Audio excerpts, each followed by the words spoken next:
one. With that, we're going to have a guide to TSA pre-check, the ADA, packing tips, trip insurance, and all sorts of things that have to do with your trip itself. So the latest and greatest up-to-date information on that. Then in October, we're going to do our interactive member appreciation experience. This will be a great opportunity for you to vote live on things that you want to learn more about, places you want to go, and we're going to get your input. It's going to be a lot of fun. It was canceled in January, but we're going to restart it in October when we get all our members back. So it'll be awesome. And then in November, Eric Schweitzer is going to speak on Patagonia and Antarctica. And then in December, we've got lighthouses, sentinels of the sea. So that ought to be really cool. Okay, so now let's welcome our speaker and highly esteemed on-the-go travel president, Ed Raney. Ed was raised in Ohio and graduated from Kent State University, where he met Judy, his amazing wife of 57 years. That's right, 57. Now, Ed is a bit of a genius. He retired from Continental Tire Company. He's a chemist and they traveled all over the country. So thank him for your tires. That's awesome. He and Judy moved here to Sun City in 2003.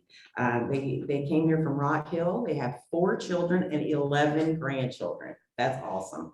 So since retiring, Ed and Judy have traveled on land tours and river cruises throughout Europe and Egypt. Their adventures have included visits to Ireland, Wales, Scotland, Great Britain, Spain, Portugal, Italy, Sicily, Croatia, Slovenia, Greece, and Egypt. During the cold months, they just kind of go on Caribbean cruises to warm up. And Ed's presentation today is on Italy's Boot Hill. It's going to laser in on the island of Sicily, the largest island in the Mediterranean and one of the 20 regions of Italy. Trip highlights include Matera, Lecce, Mazara del Vallo, Segesta, Mothya Island, Valley of the Temples, Piazza dell'Armonia, Ragusa, Mothya, Syracuse, Zeffirana, Taormina, and Mount Etna. That's right. Welcome, Ed. Thank you. I think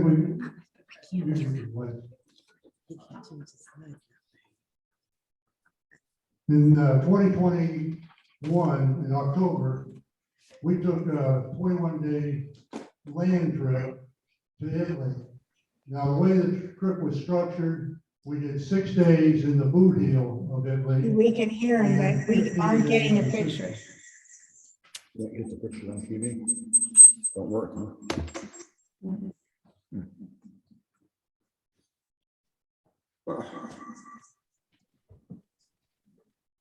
And we flew to Rome, and then we flew to Bari to go to the city, the 2 cities of Matera and Lecce. The way the tour was structured, we'd spend 3 days in each hotel, so it was more a spoke and wheel type thing. This is a picture of the city of Matera. It's in a valley with a fairly high hill on one side, and this is all sandstone. So all these houses, they're built on sandstone, and many of the buildings have rooms that are chiseled out of sandstone. This is an example in the dining room of our hotel. You can see how everything has been cut out of the sandstone. And then this is a picture at night.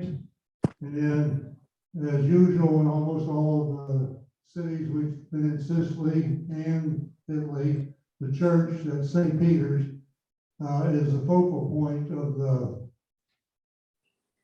the city. Now, what you can see here is about the only way you can get close to it anymore is what they call their ice house. And essentially, what this is it's carved out of the sandstone, and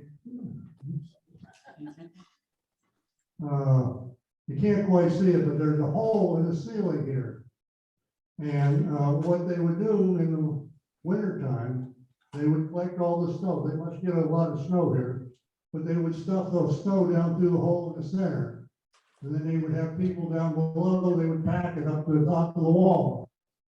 So that in the summertime, they had enough ice, glass, to go in there. And then it was, just do the same thing again.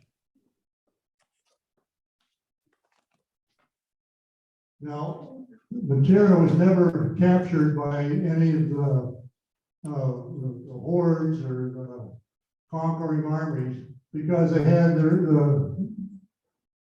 this valley that goes all the way around the city. It's not as deep as a Grand Canyon or anything, but it's deep enough that you would not want to try to conquer them. Walls are very, very steep. And it was also the home of Salvador Dali. He was born there. They had a museum to Salvador Dali, and they had all sorts of sculptures.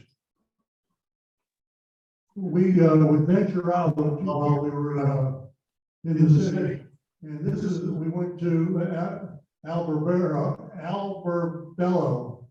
and this is where they have the Thule houses.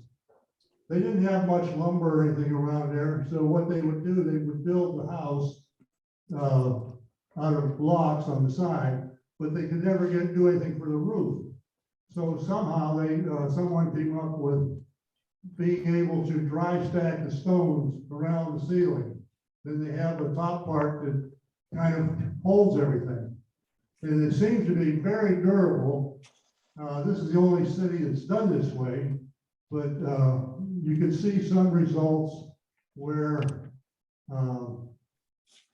maybe they had an accident or storm or something, but once you would lose the right stone, it'd be just like a house of dominoes. Then we went on to Lychee. Lychee was famous because they found the Roman arena there. And this arena used to be used for the gladiators, and they have found remains under the bottom of the gladiators stadium that indicates that they at one time also would, I wouldn't say feed Christians to the lions, but they had wild animals that they would have people fight against, and they were unsuccessful. They had a government square there. When we came in, they had somebody playing piano, or in the square. They also had dancing, food truck. Then they had a cathedral of Lychee, and this is pretty much typically, we will see many more cathedrals as we go through. Every one of them is very, very ornate, very well taken care of, and very beautiful. Okay, we are now leaving the boot heel, and we had to fly back to Rome, and now we are going to go to Palermo to start our trip in Sicily. When we came into Palermo, what they used to do is the tourists would be put up in Palermo, but because of the pandemic, they took us to a city by the name of Corfù, and it was very nice. This happened to be I took a picture of the pool from our hotel room in Corfù. And as you walk into Corfù, they have what they call a rocca. And essentially, this was a defense. When anybody would attack them, everybody would go up on the rock. And luckily they had water up there. And we had the opportunity of walking up there. Those days have passed us by. We did have two members of our travel group that did go up. It took them 2 hours one way. I said the road, the trail was very rough and it's not very well maintained. So if you do go to Kafloo and don't go up Laraka.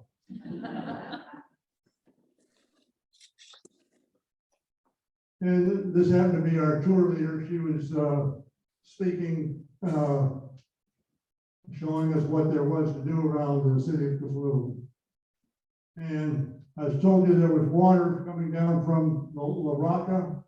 This is no longer in use. It's what I call a washing station, but everybody would beat their clothes on the rocks and you could dip them right in the water and it kept running straight through and it would wash the dirt away as fast as you could beat them.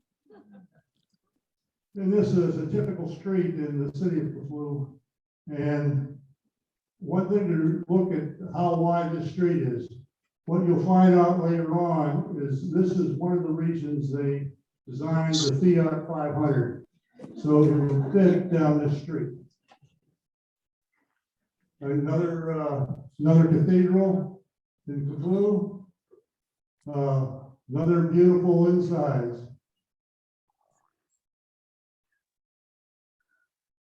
And this is kind of shows the dock they have here in the boats and the people out there. None of the places that we went to in Sicily or even in the boot hill were very crowded. I think that was one of the few advantages of the pandemic.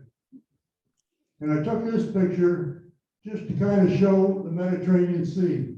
It's beautiful, and almost every place that you are in Sicily, you're on the seashore. It's almost impossible to be too far inland. And then we, on our side trip, we went to one of our side trips, we went to Palermo, and this is a picture of the market. All kinds of baked goods, people very friendly in the market, all kinds of vegetables, fruits. I don't know, I didn't think the prices looked that bad, but maybe I can't translate the euros to What? Hello. Oh, How are you? no. How are you? We were in Palermo. We went to the Massimo Theater, and this was built in, I think it was 1904. And while we were there, you can see right here, they had a symphony orchestra rehearsing, and great acoustics. We were way in the back and seemed like we were right up there with the orchestra. And this is a lousy picture, but what I was trying to do is take a picture of the dome. This thing was built in 1904, and they didn't have air conditioning, and I don't think they did much in the way of heat. So the way they controlled the temperature, the dome would go up. It goes up about 10 feet, then it comes back and closes. So in the winter time, it'd be closed. In the summertime, they'd raise it up and create quite a draft through the whole building. And that way they didn't have to use fans, and they were able to keep the good acoustics. And then as we were walking through here, through the city, we came upon this fountain. And around the outside of it is a convent for nuns. Well, this happened in the 1920s. The mayor and the convent didn't get along. Well, the city owned the square in front of the convent, so he built this beautiful fountain, and you can't quite see it clearly from here, but most of the figures in there are nude, so I think the mayor may have won the argument. A Zoom program. This is the travel club. Then another cathedral in Guys, Palermo. We didn't get to inside this one because they had services. Sicily. And then they had a whole street down there where they had puppet shows. So we went down for the puppet shows. And this is a kind of a shows all the different puppets they had at this particular place. And then they did have a show while we were there. And it's good versus evil. Evil attacks good, good wins. Everybody lives happily ever after. Puppet shows are the same all over the world. And this is one of the city gates in Palermo. It was surrounded with a fence, and they had two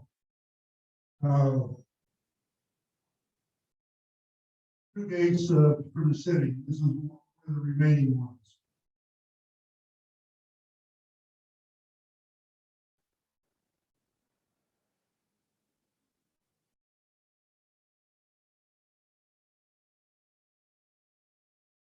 One thing that we did see, and I don't have a picture of it, we had about a 4-hour session on the Mothya.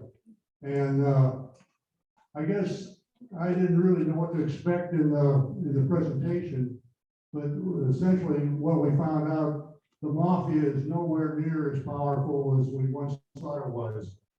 They had those bombings, I think, in the late 90s where they blew up a bunch of people, and the government came in and offered everybody that was in the Mothya amnesty if they got out. And luckily for them, I guess most of the people got out of the Mothya then.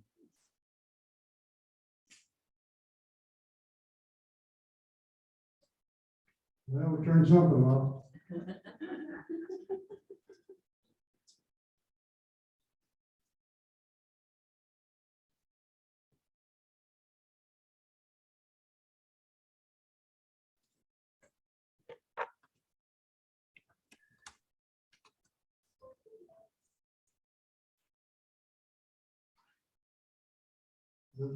Not working.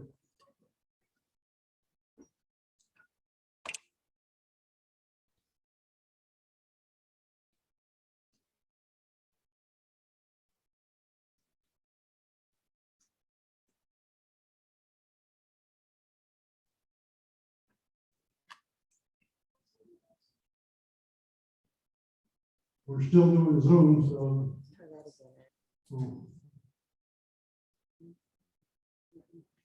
We'll change manually. So it's whenever that popped up, it stuck. So hold on.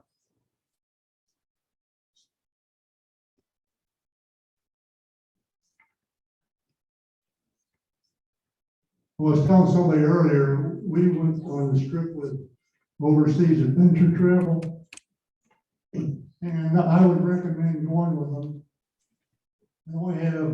They only take 16 people, and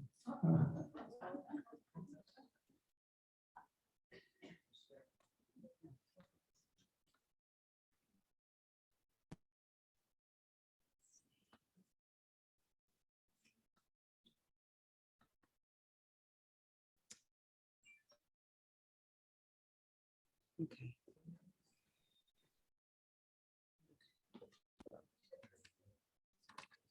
All right. Go ahead. okay. Another trip we took to Montreal, and this is a picture of the cathedral. Very difficult to get a good picture of it because the place is so big, and it's the only place I've ever been that seems to have two pipe organs. They have pipe organs on both sides. They're just massive. And if you look up here, you see the hand of Jesus, and it's 4 foot tall, just the hand. So it's probably well over 100 foot high. And on the walls, they have all the saints here, and over here they have Bible stories. They did all this because back when they built the cathedral, people couldn't read and write. So they put the Bible stories on the walls. If you notice all the gold background. The way they did this, they took a piece of glass, put a gold leaf on it, then another piece of glass, and then they fused it together. And these are all mosaics. And I think it must have taken them, I think, 200 years. Then we went to an agri-tourist mall. I never knew what one was until we went to one. Everybody here would probably equate it maybe to a B&B, except this is a farm. So what they do is they add some rooms to the farmhouse. They put in a restaurant, and then they put on some, like the swimming pool, for people to relax on. So people like to go there for several days. Now, we had to walk back to the bus, and as we were walking back to the bus, right sitting out here in the middle of nowhere, there's a Greek temple. And this temple was built in 200 BC by the Elamites. Why they built it, they don't know, because they never finished it. The ceiling was never put on. And just beautiful. We didn't stop here because we were also going to another place called the Valley of the Temples. But then before we got to the Valley of Temples, we had to go to Marzala de Vello. And this is the hotel we had there. This was another coastal city. And another set of ruins in the city. This is from the wall that went around the city. And while we were there, we had dinner at a Michelin star restaurant. And as part of our tour group, we got to make the pasta for us. We didn't get to make it for the whole restaurant. And this was eggplant parmesan, and the Michelin chef, he did the nice little USA up there. I think the thing that surprised me, because of the pandemic, I wouldn't say we were the only ones there, but there was maybe only another 20, 25 people in the restaurant. But then again, being Italy, sometimes the people in Italy eat at a different time than I'm used to eating. Then we went to, I want to call it the salt mines, but these aren't really salt mines. What they would do, if you look back at these squares, they would take seawater, and then after it sat in the sun for a couple days, move it to another one, move it to another one. Each time, concentration getting heavier until it got to the last one here, where it would solidify. They would pump the water out, and then they would put it in the piles. The way they moved it, they used to have windmills. They're down to, I think, 1 or 2 windmills now. They're changing over to electricity. And same with the grinders. They used to grind with windmill power. They have now gone to electricity. And while we were there, they just had a little museum. It was mainly to show off the statue. This was found in 1998. It was over 2,000 years old. It was the only thing they found was this statue. Why it was there, they don't know. It's just more one of those freak finds they find over there. And then we went to Mothya Island. It's an island off of where the salt production was. And these are some of the ruins that they're in the process of recovering. The big thing about this island is I think it was conquered by every possible nation. They were conquered by the Greeks, the Turks, the Mongols, the Huns, the Elamites, the Philistines, right? You name it, they would. So then the next thing we went to was the Valley of the Temples. Now, getting up to the Valley of the Temples, this is more, they say it's a Valley of Temples. It's more like a ridge or a mountain of the temples. But this is The temple has survived in this state since 300 BC. So the Greeks knew how to put a temple together. And the other thing to notice while we're here is that there's no people. I'm not sure who this was another tourist. It wasn't anybody from our group, but he didn't have to wait very long to get a good picture. And this is another temple, and there were 7 temples altogether. These 2 were probably the best, in the best shape of all of them. And then there was a wall around all these temples. Well, after 2,000 years, the wall was pretty well shot. The Christians came along and they decided they wanted to make catacombs out of it, so they buried people there. I just took this olive tree. Now, I think I realized that about halfway through the tour that I didn't have a picture of an olive tree. And there are probably, what, 20 million olive trees in. Yeah. And we went to lunch at a restaurant, it was kind of like a private home. And they had these donkey carts. Boy, the picture doesn't show very well here. Here's another one. It's essentially what these were showing in the 15, 16, 1700s. What they would do is they would load these carts with their trade goods or vegetables or farm products that they would take down to the market. And they'd leave about 3 or 4 o'clock in the morning and get back. I don't know when they get back. Luckily, I think the reason they used donkey carts is donkeys knew how to get there, and they could probably sit on the cart and sleep. Then we came to the Villa Roma. Before we got here, most of the time we always had 3-night stays, but this time we went out to an agritourismo and stayed because this place is out in the middle of nowhere.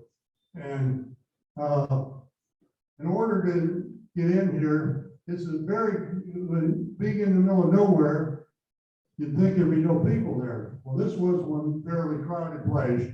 And what happened, this was the villa of a Roman nobleman. And he built it out in the middle of nowhere, and it's right beside a mountain. Well, this happened in the year 400. The mountain they had a terrible storm, and the whole mountain slid down over it. Mud, rocks, trees, the whole works, and killed everybody in the place, and they never knew it was there. So in the 1960s, they were digging for something else, and they ran into it. So now they've been recovering this since the early 60s. And what the claim to fame of this is the mosaics. These are all original mosaics.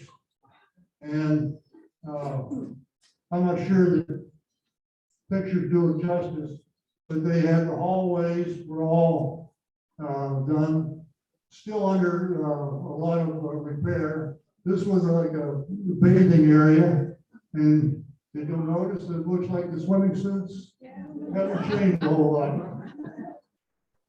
And then this was a place where people smoked, had cigars and stuff. And this was a picture that kind of showed what it looked like in its heyday. And then we went on to the city of Ragusa. What it didn't give is we have a picture that we have a hotel that was on the side of one of these hills. I wish I had taken a picture in second thought.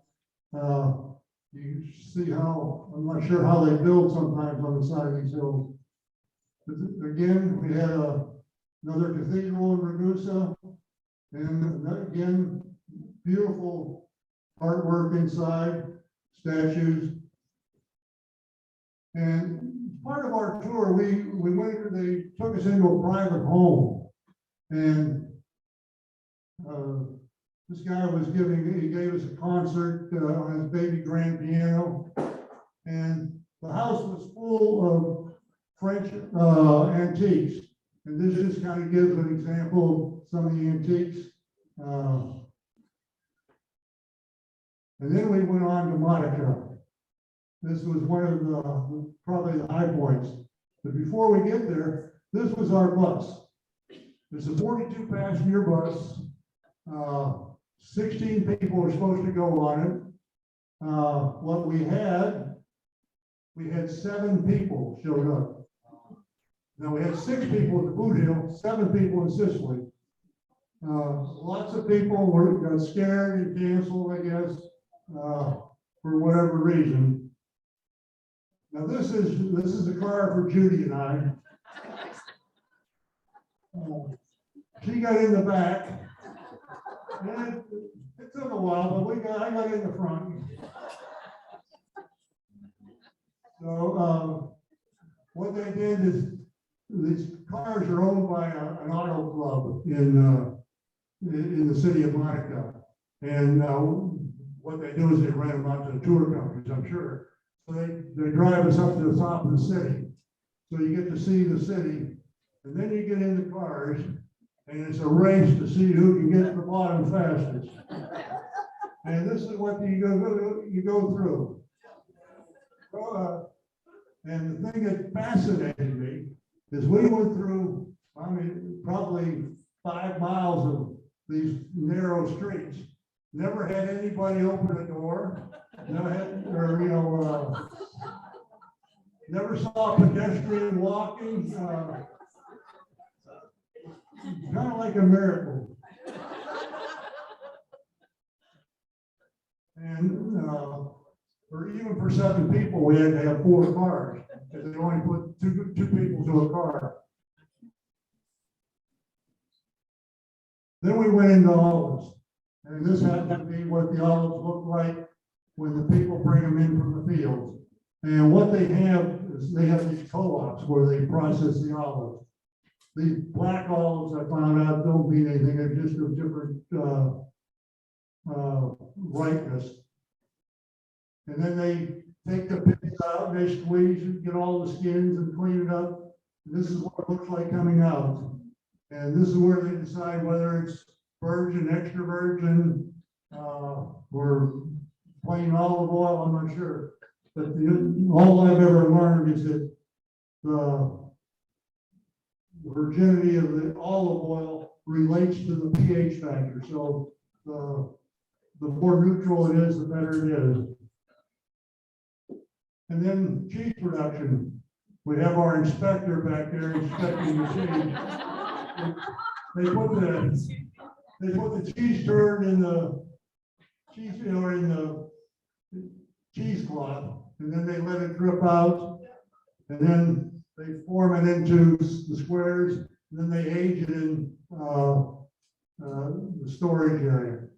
So what kind of cheese was that? Is it mozzarella? Is it Parmesan? I think it was, I was going to say Parmesan or mozzarella. Then we went on to Syracuse, again, more Greek ruins. Reason I took this picture, you'll notice here, they have a Greek column. Well, this happens to be a Catholic church. Essentially what they did, they took one of the Greek temples and recycled it by putting walls down, and it's now a Christian church. Then again, the Duomo Church in Syracuse. And then while we were there, this has been about 15, 16 days now, and I have never had a pizza. So we had a pizza there. Judy was less adventurous. She had a hamburger. Meals were very good. And, I never had a pizza. This it had the black olives. I had the black olives, but it has real thin sliced meat, and these are poached eggs. So it was very good. I really enjoyed it. One of the things that we did find is I'm not sure there's a bad cook in Sicily.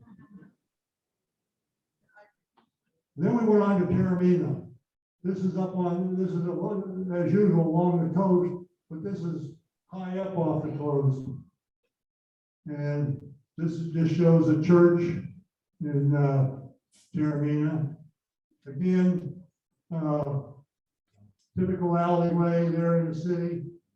PI 500s don't go up it. Probably can come down it though. But what this was famous for there was, this had the remote remains of a Roman theater.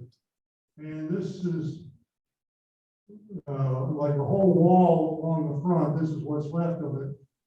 And this is a picture from the top. And the seats here, what they've done now, they put in their own aluminum seats now for people to sit at. And they use the stage now for performances there for the city. And one of the things it's always fascinated me about Roman theaters, the stage always has good acoustics. It seems like you can be way up on the top and you can hear the person talking down there on the stage. So now we came to Mount Etna. Mount Etna is still an active volcano in Italy or in Sicily. This happens to be lava that probably 50 or 60 years old. Slowly being reclaimed, you start to grow moss and weeds and etc. on it. And then you have the lava fields. And essentially what this is was lava from before. Then you get ash on top, then stones get thrown out, and then the stones are on top of it. Now we had been there, or a week before we got there, they had an eruption. Now you have to remember, Mount Etna, the actual volcano, is 10 miles away from us. That's all the further they'll let us go. And he was just showing us how much ash had fallen just in that one eruption a week before. When you went on the highways, they had still had the street sweepers and stuff out there cleaning the roads.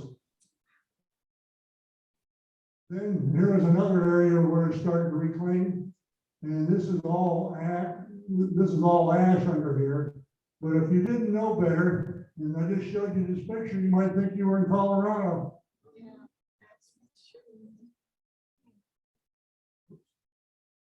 And this happens to be, this is a fissure that where the volcano had previously erupted probably 30, 40 years ago. But it gives a good example of how the lava will come flowing out. And this happens to be a picture of our from our hotel of our view from Mount Etna.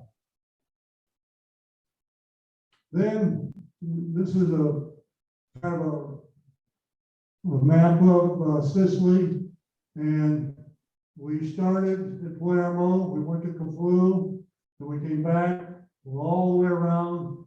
There's the agritourism where we stayed at, came back, and we flew out from Catania to Rome, to New York, to Savannah, and we're happily home.